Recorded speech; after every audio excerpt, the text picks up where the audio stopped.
ये समझता हूँ कि ये वाक़यात इंतहाई काबिल शर्म थे और ये कभी भी नहीं होने चाहिए, और इसके ऊपर जो तहकीकात हों और तहकीकात में जो भी लोग मुलव्वस हैं, चाहे वो पीटीआई के हैं चाहे पीटीआई के नहीं हैं, वो उस इंक्वायरी के नतीजे में उनको करार वाकई सज़ा होनी चाहिए। बाकी जहाँ तक ताल्लुक मामलात का ताल्लुक है, इसकी वजह अहम तरीन वजह यह है कि देखिए, हमारा पाकिस्तान से ताल्लुक है और जिसका पाकिस्तान से ताल्लुक है वो ये समझता है कि पाकिस्तान की फ़ौज से उसका ताल्लुक है, क्योंकि फ़ौज है तो पाकिस्तान है और पाकिस्तान है तो हम सब हैं। लिहाजा इसी नुक्ता नज़र और इसके मद्देनज़र जो है वो हमें अपनी पॉलिसीज़ को बनाना चाहिए, इसके मुताबिक ही हमने इंशाअल्लाह ताला आगे बढ़ना है। Thank you very much. Chaudhary साहब, ये बता दें कि जो एक चीज़ें सामने आ रही हैं कि जीएचक्यू और इन सब पर हमलों के पीछे जो है अभी हम इसके बाद बाकी सवाल चौधरी साहब, इमरान खान साहब ने मजम्मत नहीं की लेकिन आपने अफसोस का इजहार भी किया और मजम्मत कर दी है, क्या कुछ तब्दीली आई है आपकी पॉलिसी में? क्या मेरा ख्याल है उन्होंने भी किया और हम भी कर रहे हैं, बाकी बातें फिर जो ही होंगी उसके मुताबिक कर लेंगे। अब देखते हैं, पुलिस ने अगर गिरफ्तार करना हुआ तो यहाँ पे हम हैं, बाकी देखते हैं।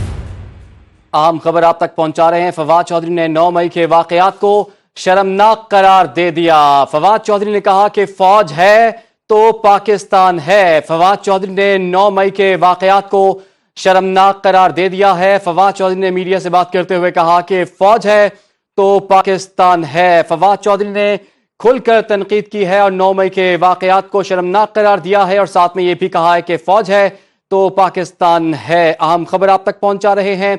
आपको आगाह करें कि फवाद चौधरी गिरफ्तारी से महफूज, इसी पर बात कर लेते हैं। हमें ज्वाइन कर लिया हमारे नुमाइंदे फयाज महमूद ने। जी फयाज, क्या कहना था फवाद चौधरी का मजीद?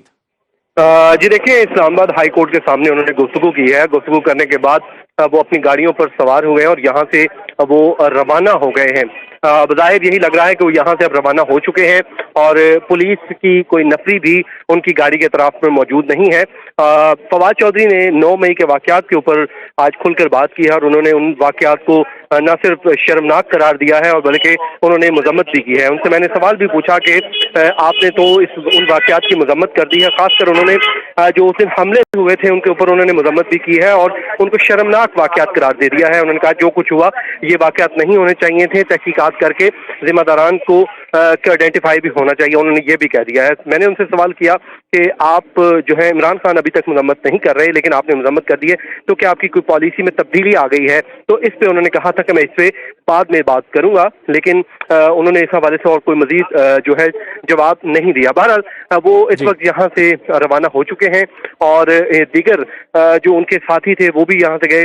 पहले वो इस्लामाबाद हाई कोर्ट में आज एक तवील टाइम उन्होंने गुजारा है और तब यहाँ वक्त गुजारने के बाद अब वो यहाँ से रवाना हो गए हैं। जो इस्लामाबाद हाई कोर्ट की जो गली है, जो बैक साइड वाला एरिया से वो निकले हैं, उस गली के वो कॉर्नर तक पहुंच चुके हैं और उनका जो काफिला है वो यहाँ से रवाना हो चुका है। फवाद चौधरी की अहलिया हिबा चौधरी भी उनके साथ मौजूद हैं, वो दिन भर साथ रही। फैसल चौधरी उनके भाई फराज चौधरी वो भी यहाँ पर पहुंच चुके थे। तो उसके बाद जब वो हाई कोर्ट के बाहर आए तो जब लॉक लगा दिया गया था, उसके बाद फैसल चौधरी की जानिब से उनको जब इशारा किया गया जाने का तो उस वक्त वो यहाँ से रवाना हुए। तब तक वो गेट पर ही खड़े रहे, उन्होंने अपना वो जो हाई कोर्ट का गेट है वो नहीं छोड़ा।